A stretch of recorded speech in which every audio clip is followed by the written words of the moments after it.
Hello and welcome to Smartkarma's corporate webinar. I am Anisha Kundu and I lead the corporate solutions team at Smartkarma. This week we have with us Singapore ONG CEO Eric Choo. We will start the webinar with Eric walking us through a company presentation, after which he will engage in a fireside chat with Smartkarma Insight Provider Criss Wang. This will be followed by a live Q&A session. So I would like to request our attendees to post your questions in the Q&A tab at the bottom of your screen. And during the webinar, I will also share some links on how you can connect with Eric, the SOG IR team, and also Criss. So please keep a lookout for messages in the chat box. I now hand it over to Eric to take the webinar forward. Thank you, Anisha. Good afternoon, everyone. Thank you very much for joining us at this event organized by Smartkarma. So I am Eric Choo, CEO of Singapore ONG, and I will be taking you through this short corporate presentation. Just a disclaimer, this presentation has been reviewed by our sponsor, but not examined by and approved by the stock exchange. Singapore ONG, these are our groups of services that we render to our patients. Basically, they can be classified into 4 business segments.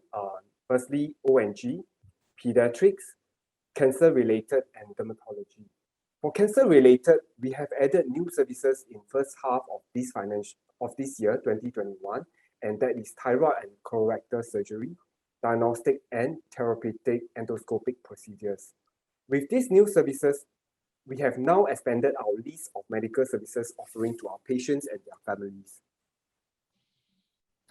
This is our network of clinics. We are strategically located in most established private hospitals and medical centers in Singapore. Today, SOG has 16 specialists comprised of 7 ONG specialists, 4 pediatricians, 3 cancer specialists, and 2 dermatologists. Let me take you through to look at who they are. Okay, firstly, we have our ONG specialists. On the left, we have Dr. Bae Suan Cheong, who is also our executive chairman, Dr. Chu Wan Ling, and Dr. Heng Tong Lang, who is our founder and executive director. And our ONG specialists, Dr. Hong Zi Chin and Dr. Lee Kin Wai, who is also our founder and executive director. Then we have 2 more ONG specialists, Dr. Natalie Chua and Dr. Clara Ong. These are our cancer specialists. We have 3 cancer specialists and 2 of them have just recently joined us. On the left, we have Dr. Cindy Pang. She is a gynae oncologist. And then we have Dr. Sim Xian Ling. She has joined us in April 2021, and she's a colorectal surgeon, and we have started our new colorectal endoscopy and general surgery clinic at Mount Novena Specialist Center. Then the gentleman on the right is our new breast and thyroid surgeon, Dr. Tan Chuan Chen, and we have started our new breast, thyroid, and general surgery clinic at Gleneagles Medical Center. These are our 2 dermatologists. We have Dr. Joyce Lim and Dr. Liu Hui Min. These are our 2 pediatricians. They are general pediatricians. We have Dr. Lim Xie Yan and Dr. Irene Teo. Another 2 pediatricians. These are the 2 pediatricians with sub-specialization. We have the lady on the left, Dr. Christina Ong, who is a pediatric gastroenterologist. And then we have Dr. Patrina Wong, who is a pediatrician who specializes in respiratory and sleep. Next, let's move on to the future plan of SOG. Our future plan premise based on 5 pillars. The first being strengthen SOG brand awareness and increase market share. Next pillar, we look at recruitment of more specialist medical practitioners to strengthen all our business segments. And this pillar here refers to our organic growth. The third pillar talks about referrals. We want to increase the level of interclinic referral through synergy awareness. And then the fourth pillar here talks about growth. We want to continue to grow our non-ONG business segment to increase their revenue and profit contribution to the group. This refers to our smaller segment, which is the pediatric, dermatology, and cancer related. Lastly, the fifth pillar is on partnerships. This is often on an ongoing basis, and some of these will bring us new patient loads while we continue to look out for overseas partnership opportunities. So with that, that ends my short presentation. And for more information about our group, please feel free to follow us on our following social media platform on Facebook, LinkedIn, and also Instagram. Okay, that ends my presentation, and I would like to take the questions from Criss and also from the audience.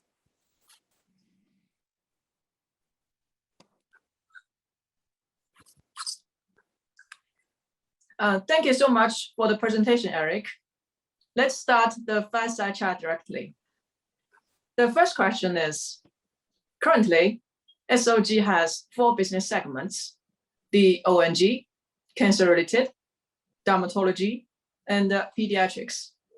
So what is your development strategy for these 4 segments? And which segment do you think has got the highest growth potential? And why is that?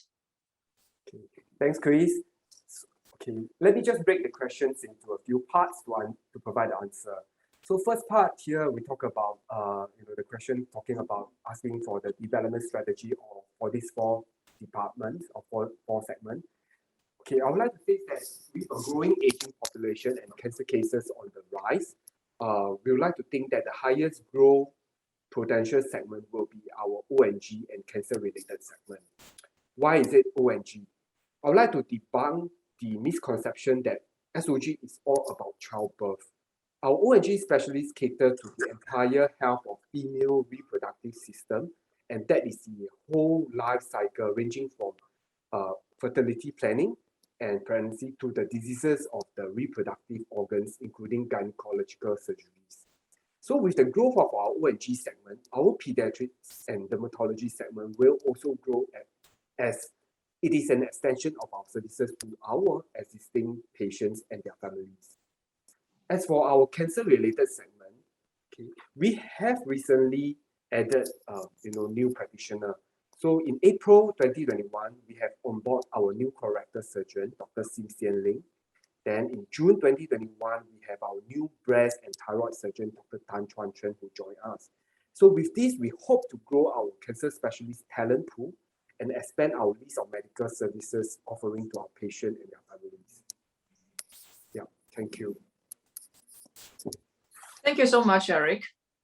So on March 18th, 2021, SOG announced the group's first foray overseas in your latest joint venture with LYC Healthcare. So will you continue to actively pursue new investment opportunities in both developed and emerging markets? What is your strategy on future investment or M&A? Thank you for that mouthful of questions. Thank you very much. So let me just address the first question. Okay, firstly, let's talk about the latest joint venture with LYC, which is the confinement center that we wanted to set, that we go into to set up in Johor. Yes, we have recently made an investment in Malaysia, and in March 2021, we have announced the group first portray overseas in the latest joint venture with LYC Healthcare to set up a postpartum confinement center in Johor, offering confinement care and also related services. So the joint venture is for 51% and 49% owned by LYC and SOG respectively. So the facility will be located near the Singapore-Malaysia border to provide this postpartum confinement care and related services, catering not only to the Singaporean, but both Malaysian and the Singaporean customer who wish to spend their post-childbirth confinement period in Johor. So the confinement center is expected to be operational in January next year, 2022, with an initial capacity of about 60 beds, eventually ramp up to 130 beds. Okay. The second question, let's look at the investment in both developed and emerging markets. In terms of potential market, whether is it a developed or emerging market, I would like to say that we should not restrict ourselves to any particular country.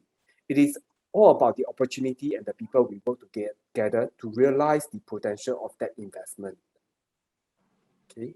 Lastly, I think the third question was talking about what are the strategies of our future investments or any M&A. So our strategy on future investment or M&A is as follows. Firstly, networking. So we adopt an approach whereby we talk to more people. It can be anyone, as you never know, a junior officer might link you up with someone else, right? So however, we should evaluate ourselves for the project, the matter of fact, evaluate the business and the people that you are going to work with. I think that is one of the key important areas. Then we perform legal and financial due diligence, market research, and analyze those financial records. So these numbers must make sense before you invest any resources. So this is what we are looking at in terms of strategy for future investment. We do not have, we are not narrowed towards a certain aspect or certain requirement. So we are open to explore new investment or ideas that can have synergistic approach to SOG. Okay, thank you, Eric. So in August 2020, SOG launched the first ever SOG Dermatology collection, the Stretch Mark Control Cream and the Skin Firming Oil, which is highly synergistic and complementary to the ONG segment, and also received a lot of positive feedbacks. So how did you get this idea? And what synergies could these two segments have in the future? Firstly, let's talk about our product, these two products, the Stretch Mark Cream and the Skin Firming Oil. So the idea of having our very own formulated Stretch Mark Cream, Control Cream, and Skin Firming Oil came from a few of our ONG specialists and dermatology, Dr. Joyce Lim. Okay. Our dermatology segment is helped by Dr. Joyce Lim, a renowned dermatologist in Singapore. And Dr. Joyce Lim formulates proprietary skincare products for her patients already. So when we come out with this idea, it is not something new to her. She already has the know-how and the technical expertise of how to do the formulation. So owing to her experience and expertise, our ONG specialists worked with Dr. Lim, Dr. Joyce Lim, and formulated these two products especially for prenatal and postpartum mothers. So these two products are especially useful in preventing and improving stretch mark caused by pregnancy and or weight fluctuation, and is frequently sought after by modern mothers. Right? So since the launch, we have received many good feedbacks and reviews, sold over 500 bottles of these products in our ONG clinics. We have just launched it not too long ago, in August last year, so it's about a year. So, I think we have received very good reviews and feedbacks from our patient and also some of the customers who purchased that from us. So next, let's move on to the second part of the question, which talk about, the synergies of ONG and dermatology segment. Clearly, these two products is one of the project that you can see that there's a synergy here. So certainly there are synergy between our ONG and dermatology segment, as the common factor is women, right? Both segments serve the common pool of patients, that is women. So for instance, there are many ONG patients with skin issues during pregnancy, such as stretch mark on tummies, facial acne, and skin rashes from hormonal changes. Essentially, our interclinic referrals allow us to continue to take care of our obstetric patients during their pregnancy journey. So you can see that this is how, both of our two groups of doctors working together, ONG and dermatologists. Thank you so much, Eric. So recently, China has released the supporting measures for the three-child policy so as to further optimize the family planning policy. So what does the government of Singapore do to encourage couples to get married and have babies? And how is the effect of such policies? And what is the impact on your business? Certainly there are some impact. Let me just take you through the first question. Singapore government initiative to welcome, or rather to encourage birth rate. Okay, so despite the COVID-19 pandemic, I think that the government of Singapore has continuously provided assistance and support in a bid to encourage couples to get married and have babies. Some of the many assistance and supports include the provisions of baby support grants and baby cash bonus for newborns to support household finances amid the COVID-19 pandemic. In addition, parents who have second babies from January 2021 onwards are able to get $9,000 from the existing ceiling of $6,000 for the first or second child. So the government also help couples to get their home more quickly. In Singapore, we have HDB, so they try to make a point to help the couples to get HDB more quickly. So the other aspect is that the government have also lifted the age limit and increased the co-funding for assisted reproduction technology treatments for the Singaporean and the PRs. So the other aspect is that the government has provided more subsidy for child vaccination and developmental screenings. Then there are also additional subsidies for preschool and also an increase in the provision of affordable and quality infant care and childcare places. Then apart from that, the government also tried to enhance the healthcare support with MediShield Life extended to cover serious pregnancy and deliveries related complications. Last but not least, the government also looks into the workplace environment. They also have improved the paternity leave for eligible working fathers, and also lastly helps to extend and enhance work-life grants to provide more support and encourage businesses to adopt flexi work arrangement and implement these practices to enhance family friendliness. So the next question is that how effectiveness are all these government initiatives and how does it impact the business? So we think that with this government assistance and support, we believe that it will entice couples to get married and have babies. This will position SOG, our O&G segment, well to gain market share in the numbers of babies delivered and thereby increase the contribution to the group. So I hope that answered that question. Thank you so much, Eric. So what do you do differently compared with your competitors? Well, I'd like to say that we have certain key differentiating factors. Over the years, SOG has successfully built a very strong, I would say that a strong reputation associated with quality healthcare services and a high standard of patient care in the private market in Singapore.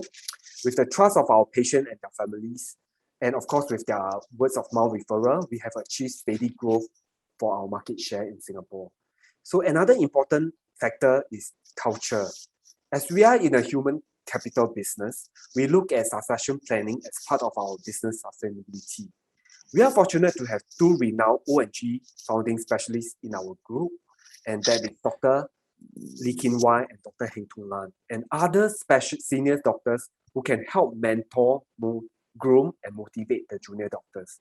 This is the culture that sets us apart and is our key differentiating features. We are always on the lookout for like-minded medical practitioners who are team players to join us. So these are the key important factors that differentiate us from other groups. Thank you, Eric.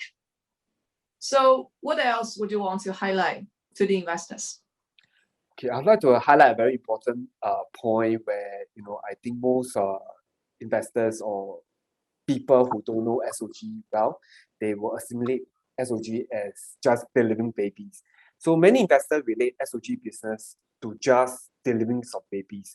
So, and with the Singapore stagnant birth rate hovering around 39,000 babies each year, many investors will wonder about the growth of SOG.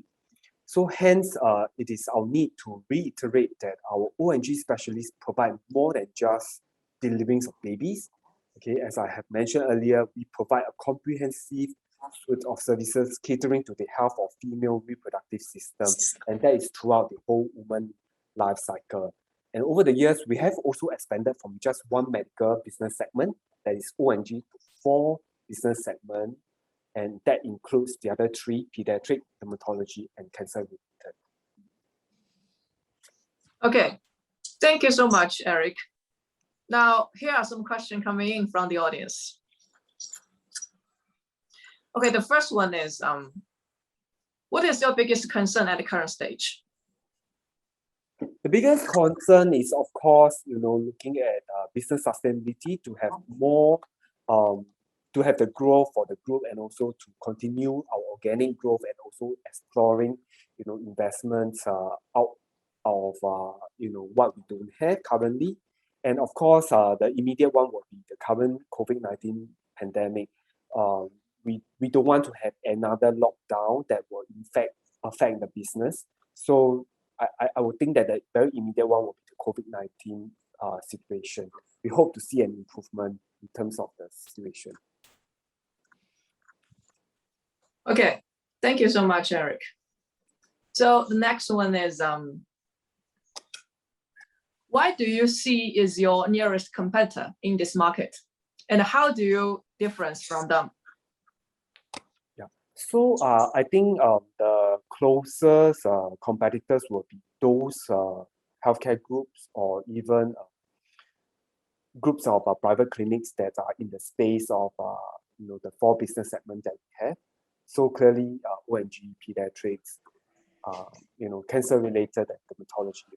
So how do we then differentiate us and other groups? Is that clearly from a organic growth perspective, to recruit talents to join us, I think I have explained earlier that key differentiating factors is the culture that we have, and also the mentorship that our senior doctors provide to the junior. So in terms of from the patient or the patient and their families, or our customers or perspective, that will be patient care. Patient care is our top priorities, that is our commitment to our patients, and to take care of them throughout their medical condition, to make sure that we provide the excellent patient care, and to treat them and make sure that they get well. That is our key philosophy. Okay, thank you so much, Eric. So according to the 2020 annual report, the margins of the cancer-related segment improved significantly from 14% in 2016 to 37.5% in 2020. So what do you do differently to make such big improvement? And comparatively, the margins of dermatology segment decreased from 35.1% in 2016 to 99.5% in 2020. So why is that? Okay, firstly, because I think we are talking about the numbers in 2019. Firstly, let's address the cancer-related segment first, then followed by the dermatology. So the cancer-related segment, back then in 2019, right, we have seen a growth because of the increase in patient load. Our clinics have seen more patients, and over time, with some of the some of the fixed costs that we are able to contain, it has improved the profit margin of our cancer-related segment. Then, in comparison to our dermatology segment, we saw that there was some impact, and this is primarily due to a slide in terms of the patient loads that we see in our dermatology clinics. So with that, it does affect our margin. So I think in our recent, in fact in 2020, and also in our half-year result announcement that we have just released on the 11th of August, our dermatology segment has now bounced back, in a way whereby patients come back. And despite COVID situation, we have a restriction on the cross-border restriction. Medical tourism are not coming in. Medical tourists are not coming in, but we are able to achieve, an increase in terms of the revenue, and also the patient loads, and therefore increase the profitability. So this is actually, this can be seen in our first half of this financial year result announcement that we just released. So in fact, our segment that did extremely well is our dermatology segment. Thank you, Eric. So the next one is, what is your dividend policy? What has been your dividend rate in the past years? And do you have a target rate going forward? Okay, we do not have a dividend policy. What I can share with everyone is that historically we have a dividend payout ratio of about 85% of our distributable profits. So this is based on historical trend, and we hope to maintain that to reward our shareholders and also stakeholders. Okay, thank you, Eric. The next one is with COVID, can you, Johor Confinement Center, accept Singapore mothers? Yes, we can. There will be some administrative procedures that will be involved after the mother's discharge from the hospitals. So we will help the mothers to process some of these administrative matters. Then after that, we will also take them from Singapore to the Johor Center directly, and then send them back home after their stay. After their stay, in the Johor Center for their confinement services.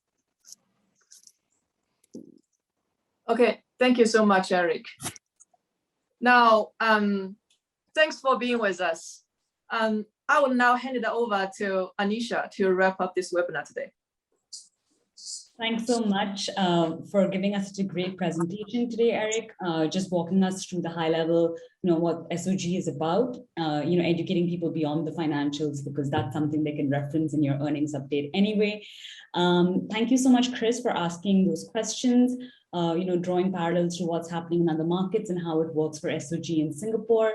I really like to thank the audience as well for asking the questions to Eric.